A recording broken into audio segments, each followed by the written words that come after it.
Reflections with Marilyn Baker. Brought to you by Torch Trust, the Christian organisation with a vision for people with sight loss.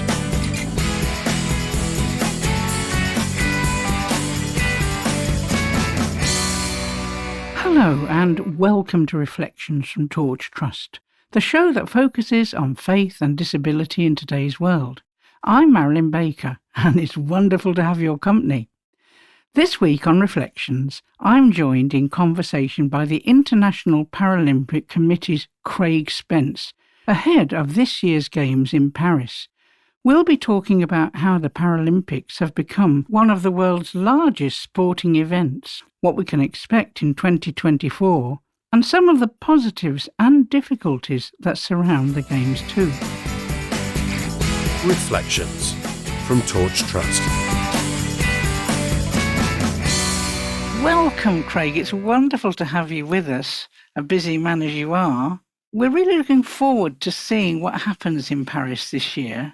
And we often hear how hard athletes train, sometimes for years and years, to make it to the world stage of a Paralympics. They want to have a shot at achieving gold, of course, but we don't hear that often the other side of how difficult it is to pull a summer of sports together. So what are the biggest challenges for the International Paralympics Committee when faced with putting together such an enormous event?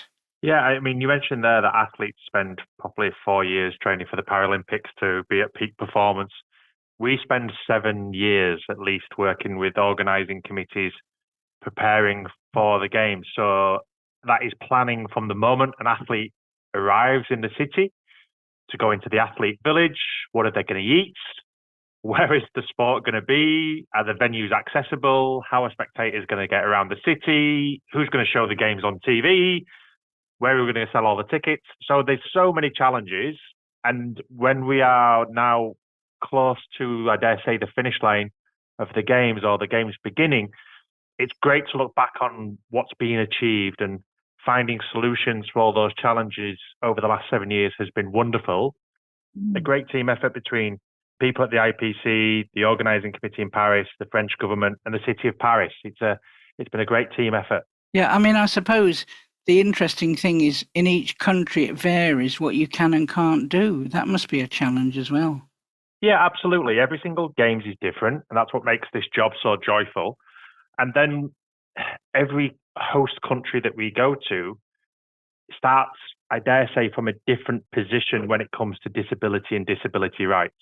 Exactly. And what we aim to do with the Paralympics is when we go to a host country and a host city is really move the needle so that it's far more inclusive when the closing ceremony happens than it was when they won the Games, say, in Paris's case in 2017. And that's one of the great joys of the Paralympic Games is we've got this tremendous track record of making a monumental impact on society and making for more inclusive lives for persons with disabilities. I think that's very important.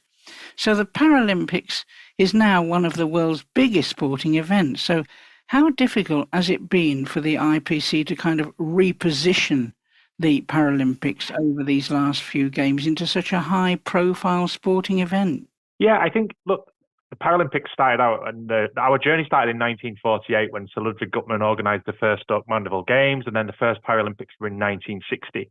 I dare say in this century, there's been a real evolution and improvement in the Games. Many people may remember the Beijing 2008 Games where China came out of nowhere and suddenly won all the medals. Now, China winning all the medals really triggered all the other nations to realise, hey, we need to invest into Paralympic sport here. And we've seen since 2008, many countries, including Great Britain, implement high-performance sport programs where the athletes are now full-time. And we've seen a real shift change in sporting performance where the performances are better and the competition is more competitive. As a result, more people want to watch the Paralympic Games now. So our TV audience for Paris is likely to be a cumulative audience of 4.25 billion people in 160 countries. Billion. Now, billion. So we're talking pretty much 50% of the world will watch the Paralympics. We're going to be broadcast in 160 countries. And that's where the trigger happens for us. we don't want to just be a great sport event. We want to be a great sport event that really changes attitudes towards disability and creates opportunities for the world's 1.2 billion persons with disabilities. And sometimes that change only happens when you watch the sport and you see a person with a disability who you might think is limited in what they do because of their disability. Then you do something unbelievable that totally changes your attitudes and perceptions. And then that triggers the change. And then what we want to see is the opportunities that come off the back of it. And I'm really confident with what we expect will be record TV audiences in Paris. We'll see a real difference in French society as a result of what the Paralympic Games will deliver. Because I remember when we hosted it in 2012, and there was lots of talk about how people were concerned using the wrong language when talking about people with disabilities or talking to them. But the community themselves turned around and said that for them it wasn't just about using words, it was what was important, connections, you see, the connections that were forged. And it actually made a difference the way people related to me after the Paralympic Games in Britain. How difficult is it to sort of strike the balance and get people to kind of reach out and do things? One thing that we need to really get over is, I mean, you mentioned there that the fear factor that many people who maybe haven't come across disabled people before suddenly, what do I say? So what we've got to do is, that fear is driven by ignorance.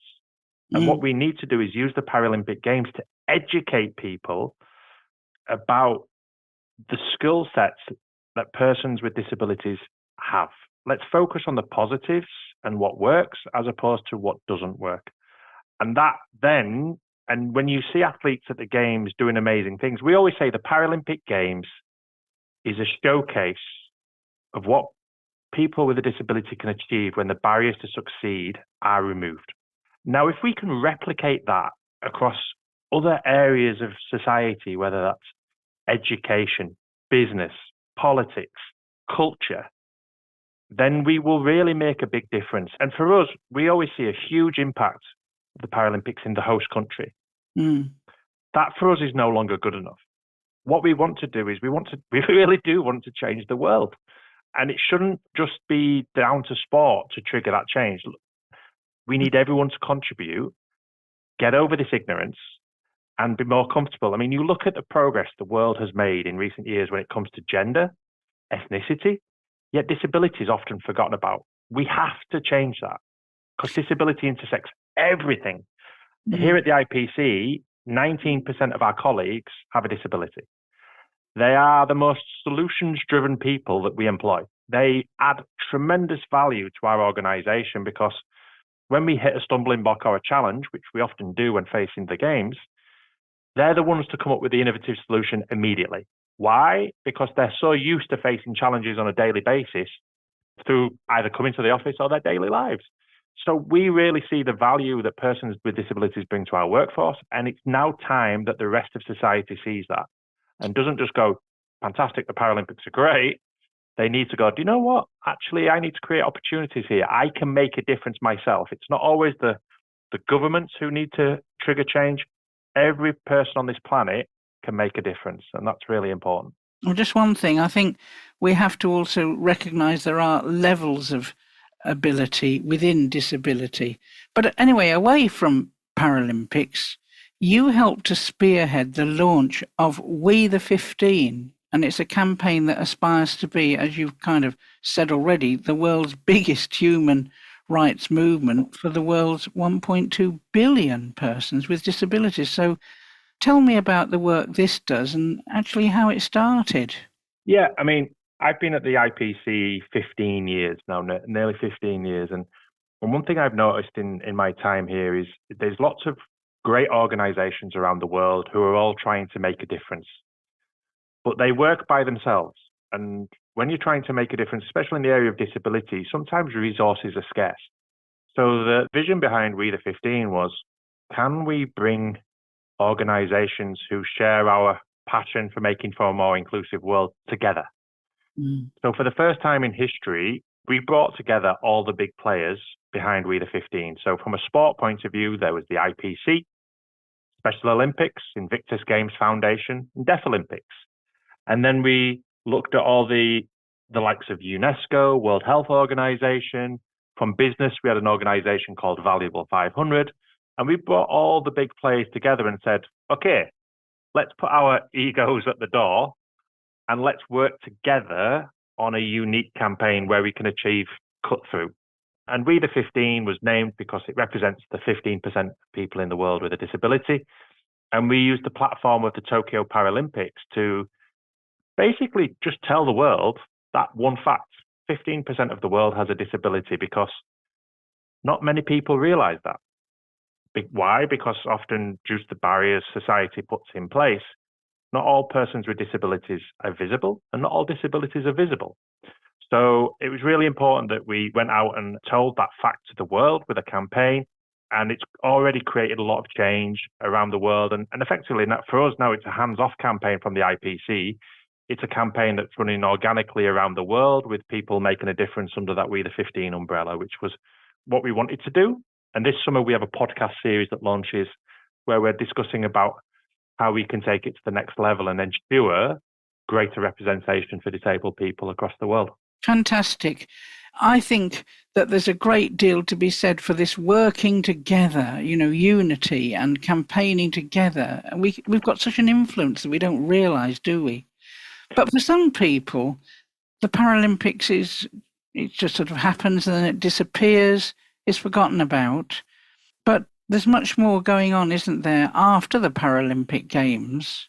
So tell us about some of the other things once the Games are finished. Well, I always say when the Games finish, it's almost the starting gun for that host city to continue its moves to be more inclusive and accessible. So the host, I think that's very important. Yes, that country. The joy of the Paralympics is it's not just about putting on a sport event in a city for 2 weeks. We have completely transformed the city of Paris and France. So I'll give you some examples. The French government has previously been criticised for its approach to disability and not doing enough. President Macron last year announced a 1.5 billion investment strategy to drive inclusion of persons with disabilities in France. That probably wouldn't have happened had it not been for the Paralympics going to France. So that includes a raft of measures that includes a reduction in VAT on assistive technology, it increases welfare benefits, so many changes and improvements to France as a result of the Paralympics. The city of Paris has also risen to the challenge.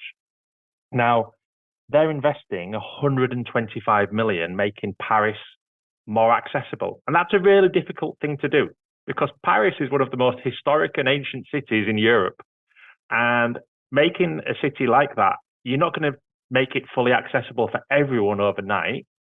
But what's important is you start, because once you start, you do not stop. And we've seen that previously with Barcelona in 1992.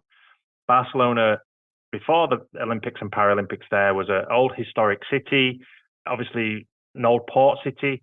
It was changing. And now Barcelona is one of the most accessible cities in Europe. And that's because of the changes that began in 1992 have continued. Now, Paris spending 125 million is amazing. I mean, I was reading up last week, we had a meeting with the mayor's office, and one of the mayor's office's team said, the Paris Paralympics have started an inclusion revolution in our city. For persons with vision impairment, as an example, they've spent 5.2 million making traffic light signals audible, or audible signal boxes at, I think, something like 50% of junctions in Paris. That wasn't the case previously, but the Paralympics has led to that. And hopefully that continues once the games finish and we can make the city much more inclusive than it is today. And that's what the joy of the Paralympics is. Well, I feel excited about all this. This has really fired me up. Just finally, really, is there anything new and exciting that we should be looking out for in the Games itself? Look, I think Paris is going to be the most spectacular Paralympic Games in our history. And there's several reasons for this. Is number one, the venues are unbelievable. Some of the most iconic venues in the whole world are going to be hosting sport. Two, the sporting performance is going to be the best we've ever seen at a Paralympics due to the professionalization of Paralympic sport. And a good example of that is A gold medal winning time at the Athens 2004 Paralympics would not have qualified you for a final at Tokyo 2020. So the sport's going to be incredible, and there's going to be tons of TV coverage. And in the UK, Channel 4 is going to be broadcasting the games. Again, stunning coverage from Channel 4, who've done so much. And for radio listeners, BBC Radio 5 Live are going to be broadcasting the games as well. So you won't be able to miss a moment, hopefully. And it'll be a spectacular games, and I think probably the most special in our history. What's the way people can find out more about what is happening in Paris this year, or to get themselves more involved in sport activities? I mean, if you want to attend Paris, tickets are available. Tickets for the games are affordable. They start from €15 for the sport event, so you can attend. We have audio description at multiple venues for persons with a vision impairment. And Channel 4 will soon be publishing its list of when they'll be broadcasting the games. So there's multiple chances for people to get involved. And if you like what you see and you want to be an athlete, then if you visit the British Paralympic Association website, they'll have links there that can direct you to a sporting club that can hopefully cater for your needs. And who knows, we could be seeing you at the LA 28 Paralympics in 4 years. Yeah, that's fantastic. What's the website address? For the British Paralympic Association, if you go onto Google, type in British Paralympic Association, you'll get it there. Absolutely. Well, thank you so much, Craig. You've inspired us, and we know that you've got some fine-tuning to do before it all happens. So all the best, and we'll be looking forward to the coverage. Thanks very much. Many thanks, Marilyn. Can't wait for the games. Our thanks once again to Craig Spence from the International Paralympic Committee for chatting to us about this year's Paralympic Games in Paris and the impact it has not just on the host city, but the difference it makes overcoming some of the stigma that surrounds disability in the modern world. Let us remember in our prayers the work of the IPC and the Paralympic Games, and that the amazing things they are doing through sports will soften the hearts and minds of everyone to make a more inclusive society for years to come. It's time now for our thought for the week, which is entitled Rescued by God, and it's written by Simon Beaumont. In the book of Exodus in the Old Testament, we find the famous story of God speaking to Moses out of the burning bush. When Moses protests about speaking out for God on the grounds of his poor speaking ability, we read that God says to Moses, "Who gave human beings their mouths? Who makes them deaf or mute? Who gives them sight or makes them blind? Is it not I, the Lord?" As someone who's totally blind and profoundly deaf, I've always been a shy, timid person. In my early days, I lived a quiet home life with my mother and stepfather. My hearing loss became severe when I was just 3 years old, meaning that communication by normal speech became difficult and frustrating. Then I lost my sight at the age of 20. Life hasn't been easy in many ways. My mother divorced in 1992, and my older brother lives quite a distance away in Lancashire. I lost my father in 2005.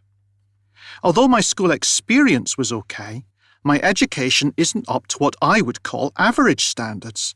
I do a lot of reading to make up for my lack of hearing ability.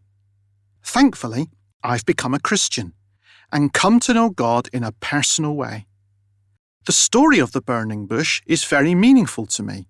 Like Moses, I'm not very outspoken. I feel terribly nervous if I have to say anything in public. God gave Moses his brother Aaron to help him speak up. And sometimes I need someone to speak up for me, because I can't stand up for myself in public. The pastor at my church asked me to read out a few Bible verses to the congregation in a service. My church has about 70 or so members. I tried hard to relax, but I probably sounded nervous. I can imagine that Moses wished he was anywhere but facing that burning bush. God's compassionate, loving, and patient. He was certainly all those things with Moses. Though Moses was by then quite an old man, God gave him the huge task of rescuing the Israelites from slavery in Egypt. What did I want God to rescue me from? God rescued me from the slavery of all the wrong and selfish things in my life. And God has never failed me on my journey. He's always been with me, no matter how hard the way. Just like He guided the Israelites with the pillar of fire by night and the pillar of cloud by day, so God guided me. The Israelites continued the hard journey because they were promised a land of milk and honey. And I believe that one day I'll live in such a land when I'm with God. Is it worth trying to do things for God, despite being blind? Or in my case, both deaf and blind? Yes, I believe so. Whatever God chooses to give or take away in my life, He means for my good.